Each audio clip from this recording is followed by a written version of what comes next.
से मिलाने वाला एक पवित्र संगम, भक्त को भगवान से मिलाने वाला एक उज्जवल मार्ग, गुरु भक्तों को गुरु से मिलाने वाला एक अलौकिक आयाम, भगवान के गर्भ से मोक्ष तक का एक अनूठा सफर, पाषाण से परमात्मा बनने का एक अद्भुत प्रक्रम, 350 पिच्छियों के सानिध्य में 80 जिनालयों के 80 पंच कल्याणक, बुंदेलखंड के आदर्श रत्न भारत गौरव राष्ट्र संत गणाचार्य श्री 108 विराग सागर जी महाराज के महामंगल सानिध्य में पथरिया जिला दमोह मध्य प्रदेश में आयोजित यति सम्मेलन, युग प्रतिक्रमण, गजरथ महोत्सव, महामस्तकाभिषेक एवं विश्व शांति महायज्ञ सहित विरागोदय तीर्थधाम का पंच कल्याणक महामहोत्सव।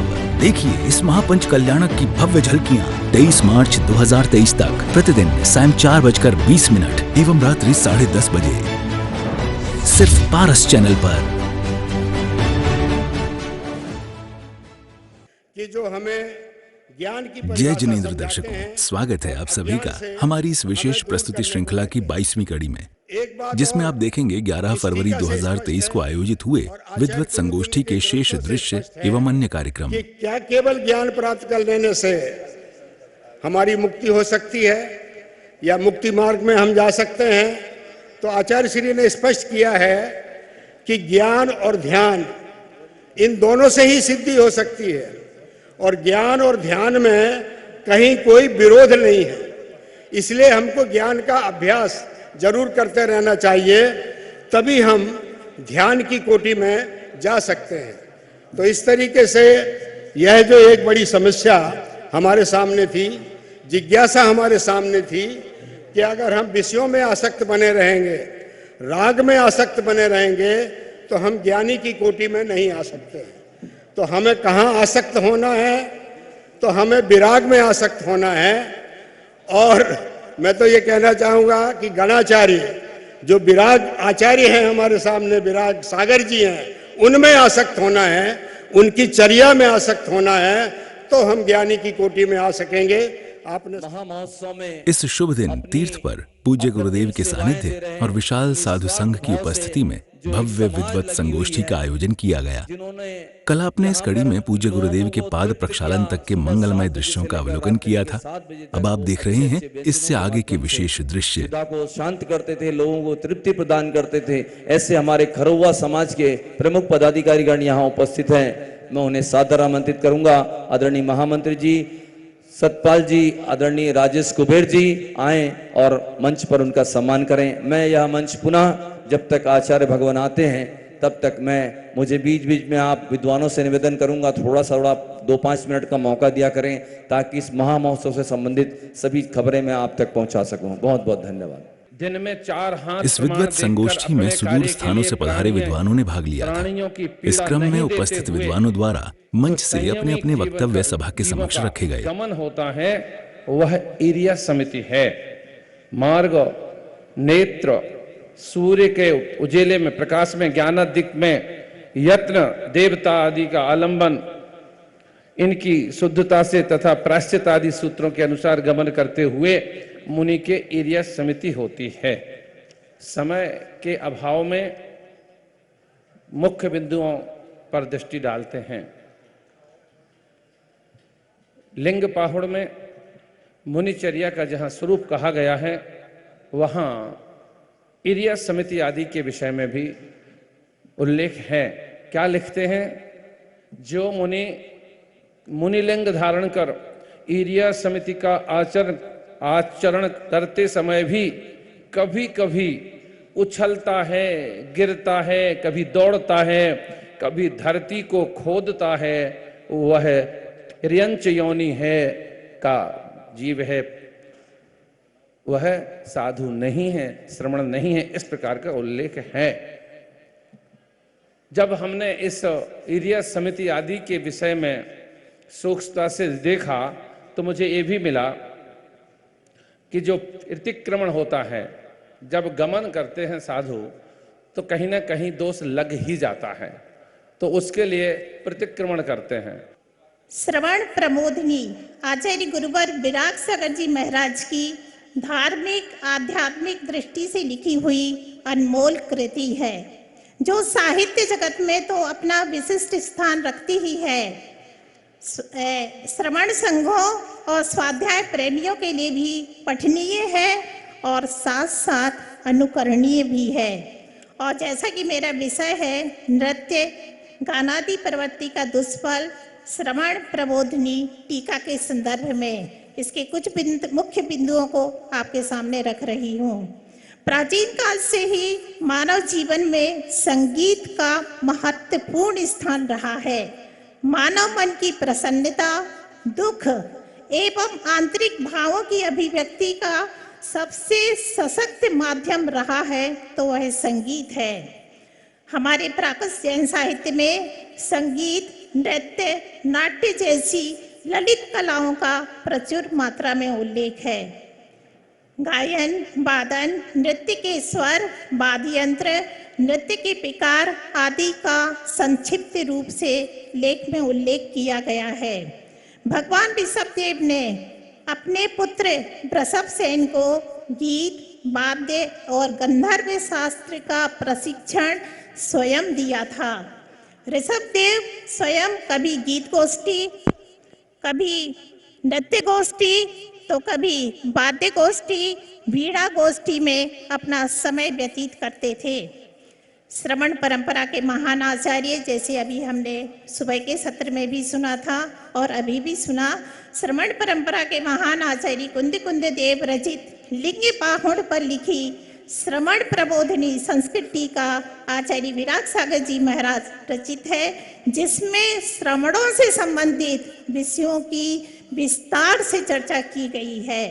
श्रवण प्रबोधिनी के श्लोक 4 में बताया है कि मुनि भेष को धारण करके नाचना, गाना, बजाना आदि क्रियाएं श्रवण चर्या को दूषित करती हैं। इस पर आचार्य महाराज ने विस्तार से चर्चा की और स्पष्ट कहा कि श्रवण यदि ऐसी क्रियाओं में सहभागिता देते हैं तो वह निंदनीय है, वह श्रवण नहीं है, श्रवणाभास है।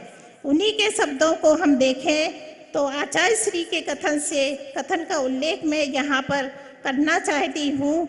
हे शिष्य, श्रवण पद को दूषित करने वाले, सांसारिक राग को बढ़ाने वाले और दुर्गति देने वाले नृत्य, गीत, वादन आदि जो कार्य हैं उन्हें मत करना, अपितु भावपूर्वक श्रवणता का आश्रय लेकर मुनि लिंग को सार्थक बनाना है।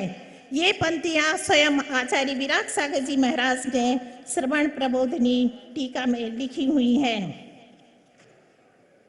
आज के इस संगोष्ठी के विषय में, सम्मेलन के विषय में मुझे जो विषय मिला है, भाव विनष्ट श्रवण का स्वरूप और उसका फल, लिंग पाहुड़ की श्रवण प्रबोधिनी संस्कृत टीका के संदर्भ में। हमारे यहाँ श्रवण परंपरा में, विशेषकर जैन परंपरा में जो टीका की परंपरा है ये बहुत प्राचीन है। हमारे यहाँ जो आगम साहित्य है उसके विषय में कहा जाता है अंग और पूर्व वाला साहित्य है। हमारी परंपरा अंग साहित्य को तो विलुप्त मानती है, लेकिन पूर्व साहित्य से जो कुछ बचे हुए विषय हैं उनको हमारे पूर्वाचार्यों ने मूल ग्रंथों के रूप में शौरसेनी प्राकृत में हमारे सामने रखा। कोई मुनि यदि संघ के मध्य में रहता है, संयमी महावृत्तियों के साथ रहता है और उसका मन यदि गृहस्थों के कार्यों में लगता है तो वो श्रवण नहीं है, वह क्या है, भाव विनष्टो, वह भाव विनष्ट है। जो महिलाओं के संपर्क में रहता है, महिलाओं की बातों में रस लेता है, ऐसे श्रवण को भी पार्श्वस्थ श्रवण की संज्ञा दी गई है और उसको भी भाव विनष्ट कहा गया है। कि जो श्रवण कहा जा सकता है कि जो श्रवण जिन लिंग को द्रव्य रूप में धारण करता है किंतु भाव रूप से उसकी प्रवृत्ति सांसारिक कार्यों में बनी रहती है, तथा वह शास्त्र विहित श्रवण की आचार संहिता मूल गुणों और उत्तर गुणों के अतिरिक्त अन्य विवेकाधीन क्रियाओं सहित का अनुपालन करने में शिथिलता बरतता है, ऐसे श्रमण का त्रियंचादि योनियों में भटकना परंपरा अनुसार सुनिश्चित होता है। ऐसा श्रमण घर परिवार और सांसारिक सुखों का परित्याग करने के बाद भी उनसे पूर्णता भाव पूर्वक निवृत्त नहीं हो पाता, इसलिए उनका इहलोक तो बिगड़ता ही है, परलोक भी निश्चित रूप से बिगड़ जाता है। अतः साधना मार्ग में संलग्न श्रमणों को बहुत सावधान रहकर शास्त्र विहित क्रियाओं का विवेक पूर्वक अनुपालन सुनिश्चित करने का प्रयत्न करना चाहिए। जय कंचनम विशुद्धम धन्यम धम्मयम खणीय लवण लेवेणे जय जीवो विशुद्धम दानवी सलिलेण विमिलेण। अर्थात जिस प्रकार सुहागा और नमक के लेप से युक्त कर फूंका हुआ स्वर्ण विशुद्ध हो जाता है, उसी प्रकार ज्ञान रूपी निर्मल जल से यह जीव भी विशुद्धि को प्राप्त हो जाता है।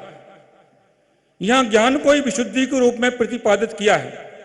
आचार्य श्री विराग सागर जी ने श्रवण संबोधनी टीका में अनेक संदर्भ उद्धृत करते हुए विशुद्धि के कारणों को प्रतिपादित किया है। इसमें से कुछ संदर्भ हम यहां पर व्यक्त कर रहे हैं।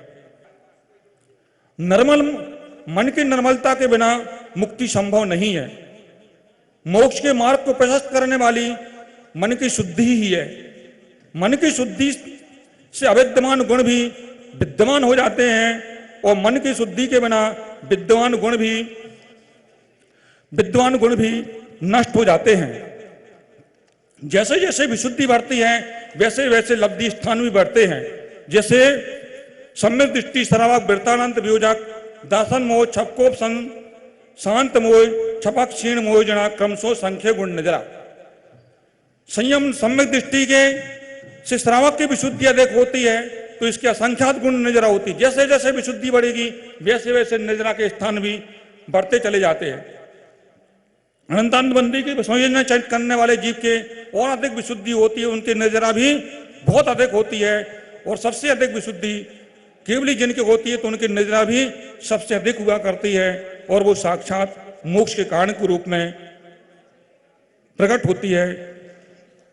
तो मैं समझता हूं कि हमारी जो भी क्रियाएं हों, जो भी हम कार्य करें, जो भी स्वाध्याय करें, उसका लक्ष्य हमारा विशुद्धि हो। संकलेश के लिए किया गया कार्य संसार वर्धक होता है और विशुद्धि के निमित्त से जो कार्य किए जाते हैं वो मोक्ष को प्राप्त कराने वाले होते हैं। चाहे हम संगोष्ठी में उपस्थित हों, स्वाध्याय कर कुछ भी कार्य हम करते हैं, उसका लक्ष्य मात्र हमारा विशुद्धि होना चाहिए। यदि विशुद्धि उसका लक्ष्य नहीं है तो मैं समझता हूं कि वो क्रियाएं हमारे लिए लाभकारी नहीं रहेंगी। इसी भावना के साथ ओम नमः। वर्तमान में जो भी अन्वेषण होता है वो एक वैज्ञानिक पद्धति से होता है। उसमें सिर्फ शरीर की रचना, जीव की गतिविधि यही समाहित हो पाती है, लेकिन मार्गणा में ऐसा नहीं है। मार्गणा में जीवों के परिणामों का भी लेखा जोखा किया गया है। कुछ मार्गणाएं तो ऐसी हैं जिनमें मात्र शरीर का ही लक्ष्य रखा गया है, शरीर को आश्रित करके, जैसे गति मार्गणा, इंद्रिय मार्गणा। और कुछ मार्गणाएं ऐसी हैं जहां पर शरीर को आश्रय नहीं, परिणामों को आश्रय किया गया है, जैसे कषाय मार्गणा। तो विशिष्टता यह है, जीवों को खोजने की जो ये विशिष्ट प्रणाली है जैन दर्शन की, यह अपने आप में अनुपम है, चूंकि इसमें परिणाम शामिल किए गए हैं। अन्य दर्शनों में जीवों के जो भी भेद इत्यादि मिलते हैं वे सामान्य दृष्टि से दृष्टिगोचर होते हैं। इस तरह पूज्य गुरुदेव के सानिध्य में सफलतापूर्वक विद्वत संगोष्ठी का ये भव्य कार्यक्रम संपन्न हुआ। इन्होंने ये कहा है कि जिन परिणामों में और जिन पर्यायों में जीव उपस्थित है वह किस रूप में है उसको जाना जाए, उसकी गवेषणा की जाए और उसके विषय में जो प्राप्त उपलब्ध सामग्री है वो ज्ञात हो सके। इसके बाद सायंकाल की मनोरम बेला में तीर्थ पर आयोजित होने जा रहे दीक्षा समारोह को लेकर दीक्षार्थियों की मेहंदी की रस्म का कार्यक्रम रखा गया।